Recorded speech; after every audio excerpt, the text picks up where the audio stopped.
Hello বন্ধুরা, সব কেমন আছো? আশা করি ঈশ্বরের কৃপায় সকলে খুব ভালো আছো। আজকে তোমাদেরকে আমি একটি হার্ট রেমেডি, হোমিওপ্যাথিক মেডিসিন কি হতে পারে সেই সম্পর্কে দু একটি কথা বলবো। আজকে মেডিসিনের নাম হচ্ছে স্পাইজেলিয়া। এই স্পাইজেলিয়া ওষুধটি কিন্তু হৃৎপিণ্ডের উপরে খুব ভালো কাজ করে। নানা ধরনের পুরনো রোগে এটি কিন্তু খুব উপকারী একটি মেডিসিন। এটি হৃদস্পন্দন যখন খুব জোরে জোরে হয়, অর্থাৎ হার্টবিটটা খুব জোরে জোরে হয়, এমন জোরে জোরে হয় যে সেই হার্টবিটের কারণে তার গোটা শরীরটি যেন আন্দোলিত হয়ে যায়, এরকম ধরনের হয়। এবং এর ফলে সে হয় কি, বাঁ দিক হয়ে শুতে পারে না, বাঁ দিকে ঘুরে শুতে পারে না, বাঁ দিকে ঘুরে শুলে তার অস্বস্তি বোধ হয়। এরকম অবস্থা যদি কোনো পেশেন্ট তোমাদের কাছে এসে কমপ্লেন করে, তাহলে কিন্তু তোমরা স্পাইজেলিয়া ওষুধটির কথা ভাববে। এমনি স্পাইজেলিয়া ওষুধটি আমাদের বাঁ দিকের যে কোনো রোগের উপরেই খুব ভালো কাজ করে। সেগুলো সম্পর্কে আরও অন্যান্য দিনে আমি আলোচনা করব। আজকে হৃৎপিণ্ড সম্পর্কে, অর্থাৎ হার্টের উপরে কী কাজ আছে সেইটি বললাম। বুকটি খুব ধড়পড় করবে, সব দেহ যেন কেঁপে উঠবে, নড়াচড়া করবে, একদম প্রচণ্ডভাবে আন্দোলিত হবে, আগেই বললাম। তার সঙ্গে কিন্তু শ্বাসকষ্ট হতে পারে খুব, মানে হার্ট কজে যদি শ্বাসকষ্ট হয় সেই ক্ষেত্রেও কিন্তু আমরা স্পাইজেলিয়া ওষুধটি ব্যবহার করতে পারি। আর এইটি সঙ্গে সঙ্গে আমরা আরও কতগুলি ওষুধের কথা মাথায় রাখবো, কেন না স্পাইজেলিয়া দিতে হবে।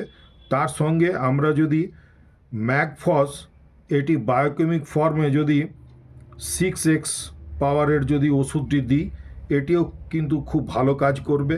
তার সঙ্গে ডিজিটালিস, যদি ডিজিটালিস কিউ পাওয়ারটা আমরা দিই, তাহলে হার্ট মাসেলসকে খুব মজবুত করে দেবে এবং এটিও কিন্তু হার্টের একটা সাপোর্টিভ মেডিসিন।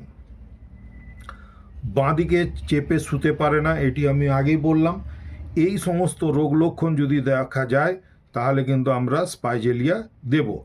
এইবারে এমনও হতে পারে হয়তো স্পাইজেলিয়া দেবার পরেও তার যদি স্পন্দন আরে খুব একটা কমছে না এরকম মনে হয়, সেখানে কিন্তু স্পাইজেলিয়ার সাথে সাথেই ডিজিটালিস আমরা দিতে পারি, তার সঙ্গে ক্র্যাটিকাস দিতে পারি এবং অর্জুনা মাদারও দিতে পারি। তাহলে কিন্তু হয়তো দেখা যাবে যে পেশেন্টের খুব উপকার হচ্ছে।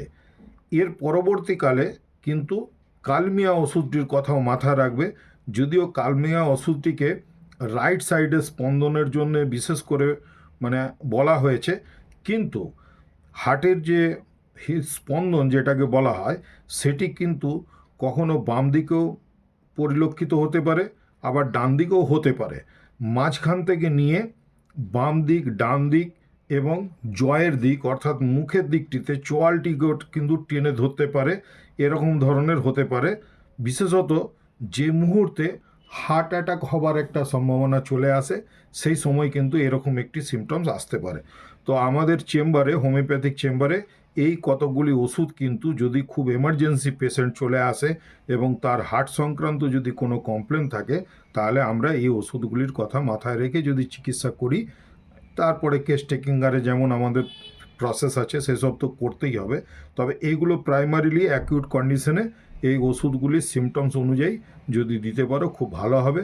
সর্বোপরি আমি যে ওষুধটি নিয়ে আজকে আলোচনা করতে চাইলাম সেটি হচ্ছে কিন্তু স্পাইজেলিয়া।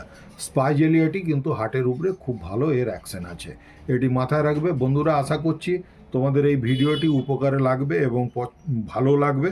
ভালো লাগলে লাইক, শেয়ার, সাবস্ক্রাইব করে আমাকে সাথ দেওয়ার চেষ্টা করবে। আগামী দিনে আরও এই ধরনের ভিডিও তোমাদেরকে আমি দেওয়ার চেষ্টা করব।